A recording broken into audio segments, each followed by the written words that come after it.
Essa igreja tem glória a Deus. Glória a Deus. Aleluia. Abra sua Bíblia aí rapidinho.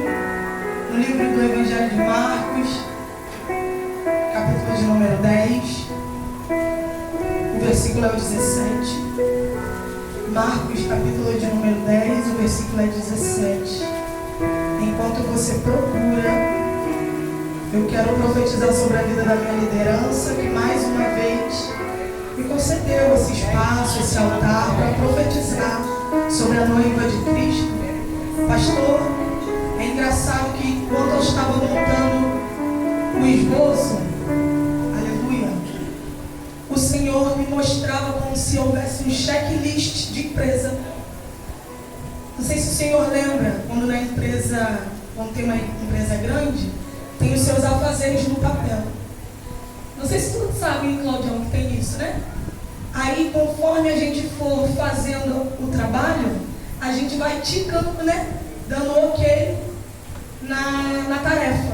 E o Senhor me mostrava e eu não estava entendendo. Quando eu cheguei ali na porta, o Senhor falou assim para mim: pode falar para o meu filho que eu estou concretizando, eu estou concluindo, eu estou aprovando algo que o Senhor colocou no seu coração.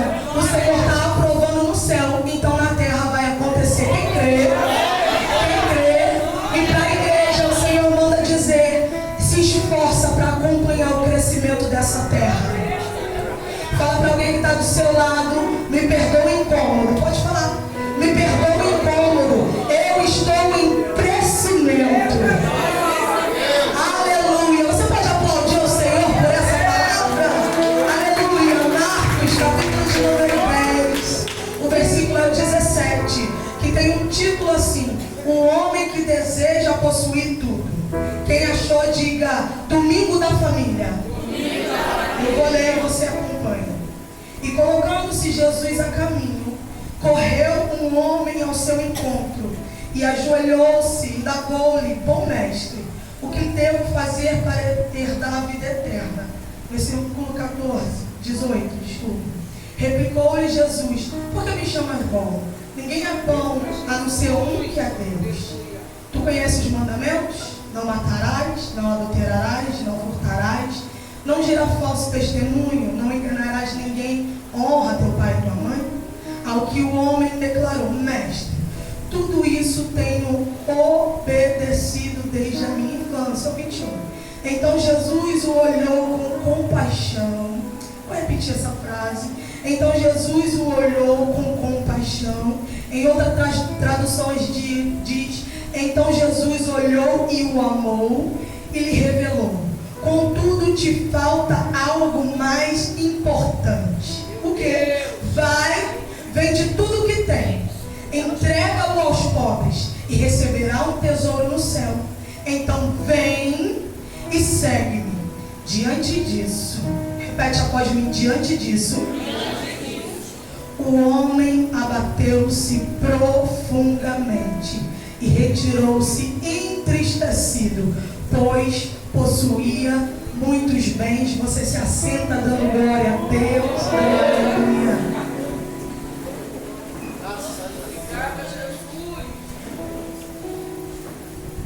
Versículo de número, capítulo número 10 do livro de Marcos não começa com Jesus conversando com um jovem rico.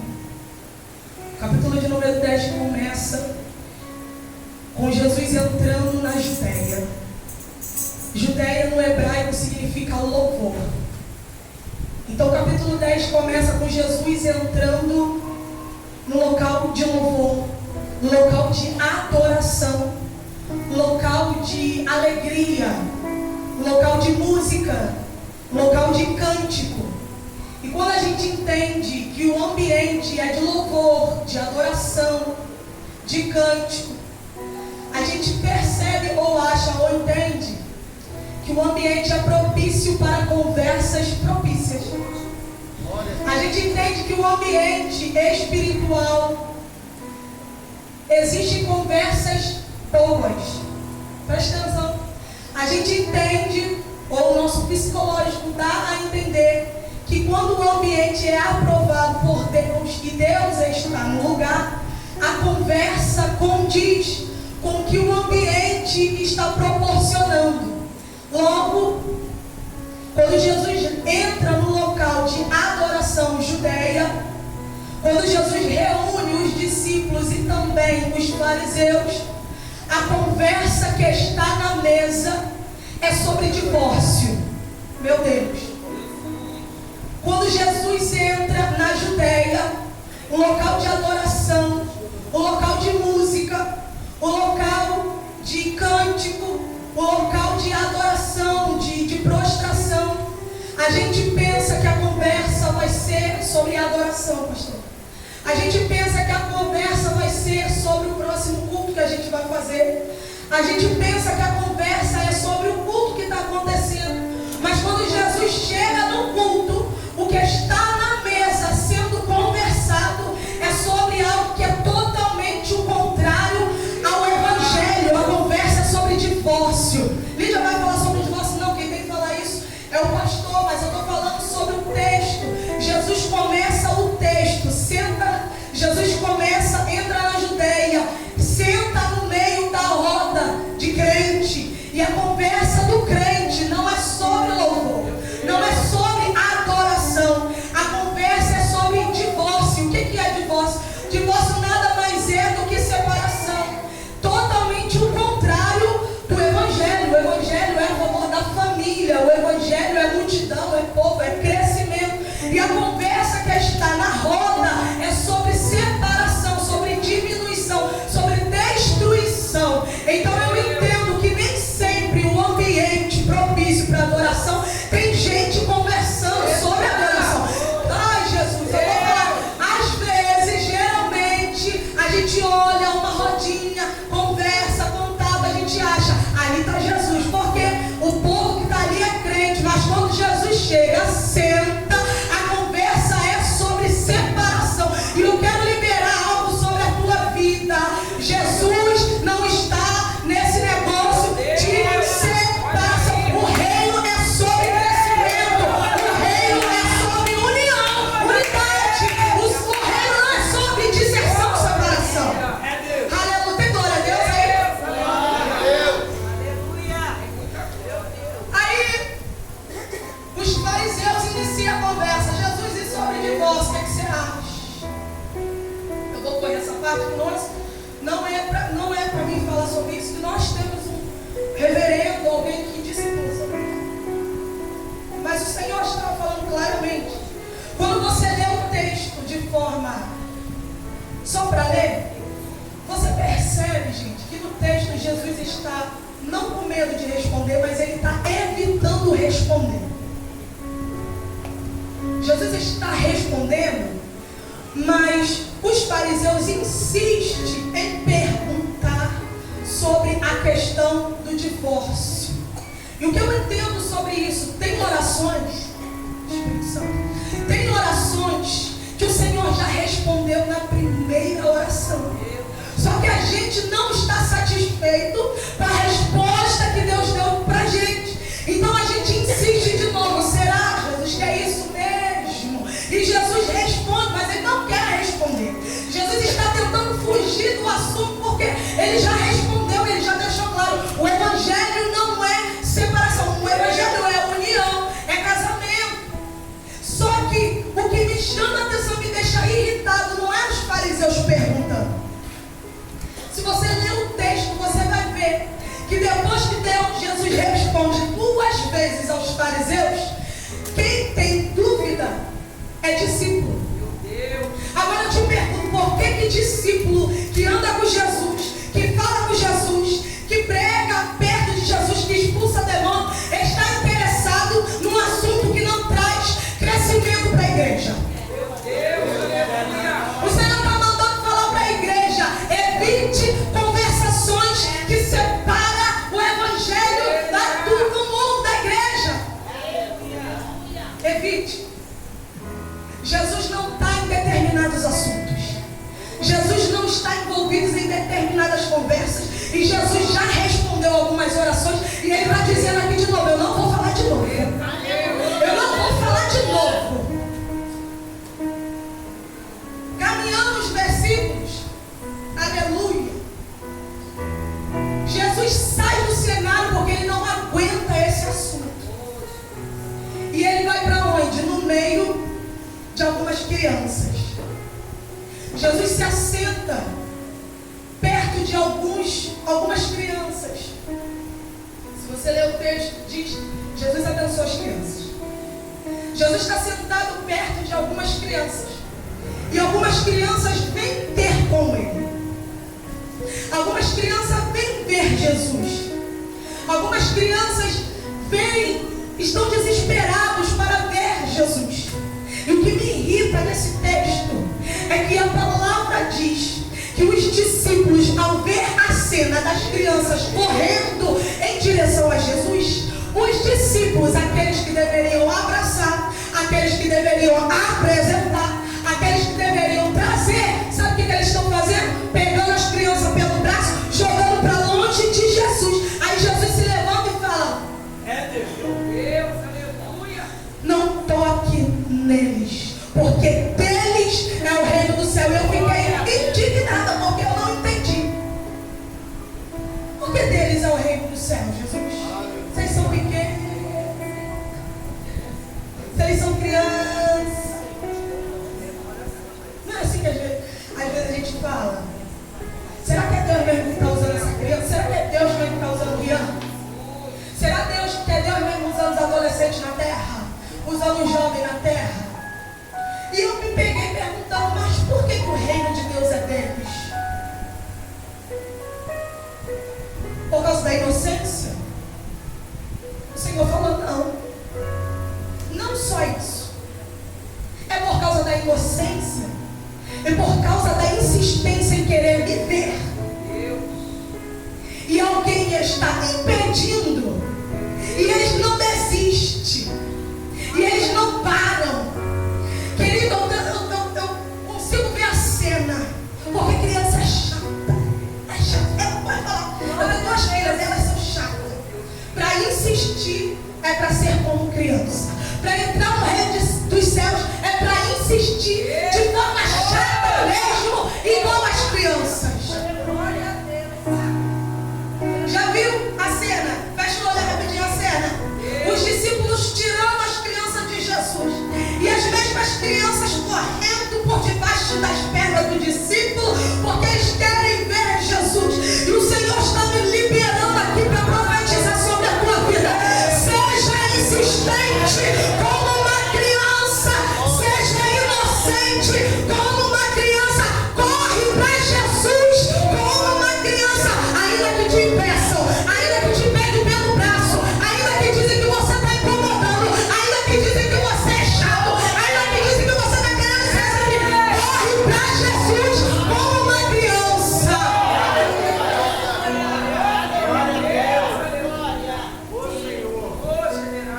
Quem está entendendo a glória dele?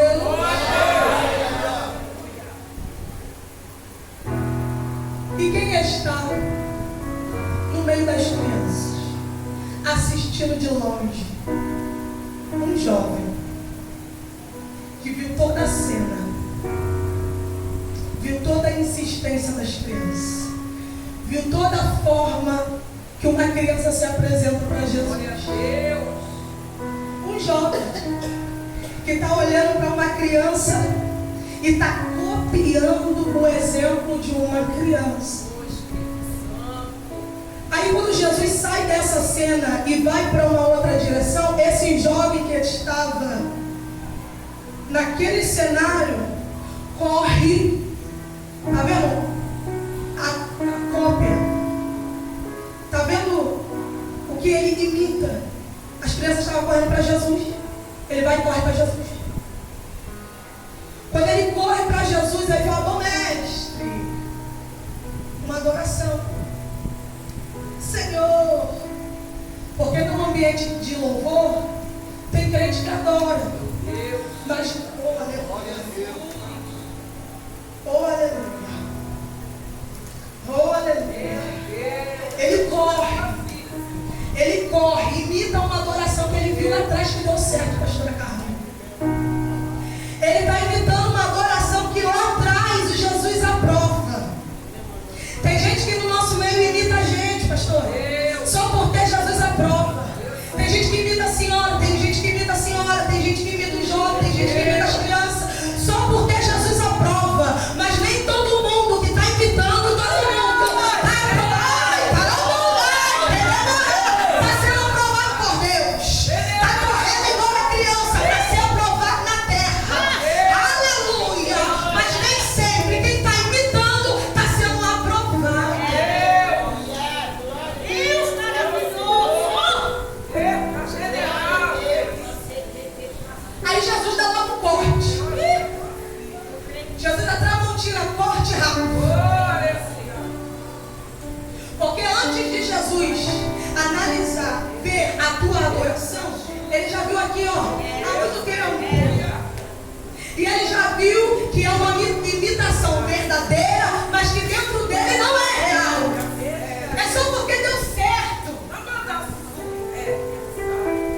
texto. E ele já fica sem entender nada. Uma lapada dessa eu já tinha ido embora, meu irmão. Só que ele mantém a postura. Só que ele mantém. O engraçado de gente que está fora de posição é que ele mantém a postura. Ai, mesmo diante de uma repreensão, ele mantém. Aí ele falou assim, mestre, aí mudou. Não era bom? Agora é mestre. Aí então tá, mestre. O que eu preciso fazer para herdar? Porque tem gente que já tem tudo e não está satisfeito com o que tem. Esse jovem, ele era riquíssimo. O texto diz que ele não era reconhecido pelo que ele era, mas pelo que ele tinha. Se você cavar um pouquinho fora da Bíblia, que não é heresia não, é conhecimento, ele tinha um título. Por causa do valor que ele tinha monetariamente, ele tinha um título. Só que mesmo com todos os títulos, ele não estava satisfeito com o que ele tinha. Às vezes a gente é assim também. A gente tem tudo. Tem céu, tem terra, tem filho, tem casa, marido, é casado, está na igreja, tem oportunidade, mas sempre quer alguma coisa além do que já tem. E pior, não é grato pelo que tem. Como é que você quer ter se tu não é grato pelo que tem? Desfrute, é o que o Senhor está mandando falar. Desfrute do que você tem e para de se preocupar porque ainda não chegou na tua mão.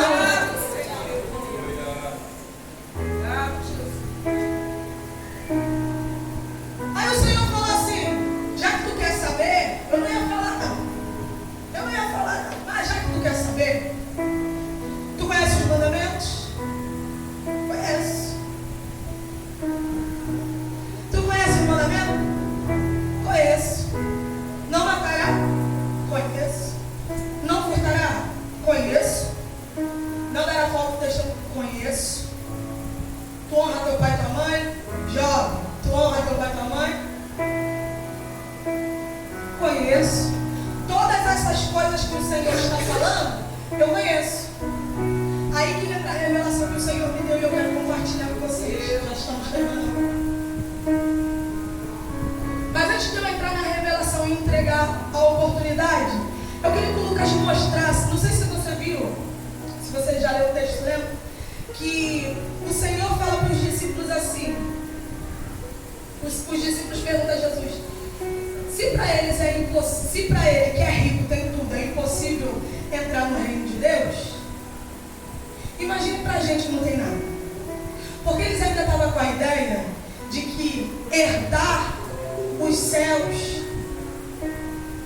tinha que ter valores. Meu Deus, aí o Senhor falou assim: é mais fácil um camelo passar no fundo de uma agulha do que um rico herdar o reino de Deus. Eu fiquei indagado e perguntei ao Senhor o que era isso. Pode mostrar, Lucas. Camelo, uma porta chamada agulha. O camelo é maior ou menor? Dá para passar? Se sincero, dá. Só que é maior. Pode passar o próximo lado. Tô dando aula, pastor? Tô dando aula direitinho? A outra. Aí essa eu peguei uma imagem mais desenhada. A outra, tem outra? Mais desenhada para você entender. Tem outra? Essa. Só que esse homem aqui, ele tinha que passar por essa porta chamada agulha, mas o camelo ele vinha cheio de bagagem. Aí para ele passar, pode passar, ele tinha que tirar essas bagagens. Aí, ó, ele teve uma ideia. É necessário tirar algumas bagagens. Aqui, ó. Tá vendo? Tá vendo? Só que ainda, tirando as bagagens, ainda tá difícil, porque o camelo é maior do que a porta chamada agulha. ir. Próximo. Olha aí o esforço. Aleluia. O Senhor está falando aqui através de uma ilustração. Não é só o camelo que tem que fazer esforço para entrar na porta estreita. Jesus também está se esforçando para te empurrar para dentro. Jesus também está se esforçando para te ajudar a entrar na porta estreita. Aleluia. Aí mas o Senhor revelou nessa imagem. É difícil passar, é difícil, mas não é impossível. Só que tem esforço das duas partes. E quando Jesus está te empurrando para dentro, tem gente querendo.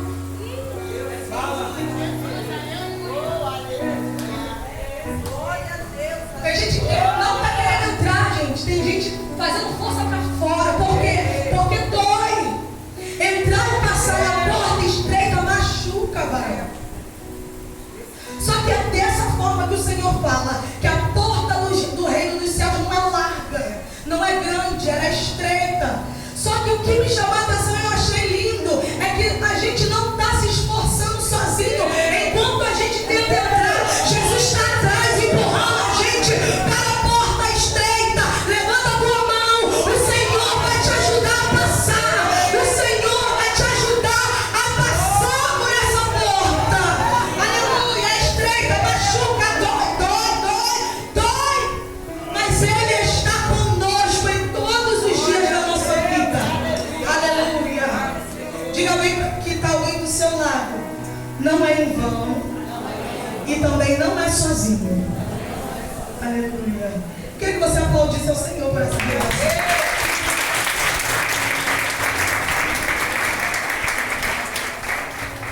E a revelação que o Senhor me deu sobre um texto. O Senhor falou para esse jovem: conhece os mandamentos? Sim, conheço. Todos eles? Sim. A revelação que o Senhor me deu foi: o Senhor disse para mim, lê de novo. Gente, eu li o mesmo versículo 19 30 vezes. Não é demagogia, nem é exagero. Eu li o mesmo texto, o mesmo versículo 30 vezes e eu não estava entendendo. O Senhor falou, lê de novo. Já estava indignada, porque a gente fica indignado. O Senhor falou, lê de novo. Falei, Jesus, eu me cansei, porque eu não estou entendendo de forma natural. Só que a pregação da palavra não tem nada de natural. Se você não tiver uma visão espiritual, você não entende o texto. E o Senhor falou, agora direito, lê de novo. E eu li de novo. Quando eu mergulhei de forma espiritual, eu entendi o que o Espírito estava falando naquele dia. Tu conheces os mandamentos? Não matará. Quando eu não mato, eu estou beneficiando a quem? A mim. Não adulterarás. Quando eu não adultero, eu estou beneficiando a quem? A mim. Não furtará. Quando eu não roubo, eu estou beneficiando a quem? A mim. Não enganará ninguém. Quando eu não engano ninguém, eu estou beneficiando a quem? A mim. Não dirá, não é honrar teu pai e a tua mãe. Foi aí que eu entendi. Porque a palavra de Deus lá em Êxodo, capítulo de número 20, vai dizer que o único mandamento com promessa é honrar o pai e a mãe. Então, se eu honrar o pai e a mãe, eu estou beneficiando a quem? A mim. Para que se prolongue os meus dias na terra. Então a revelação que o Senhor me deu foi: esse jovem está fazendo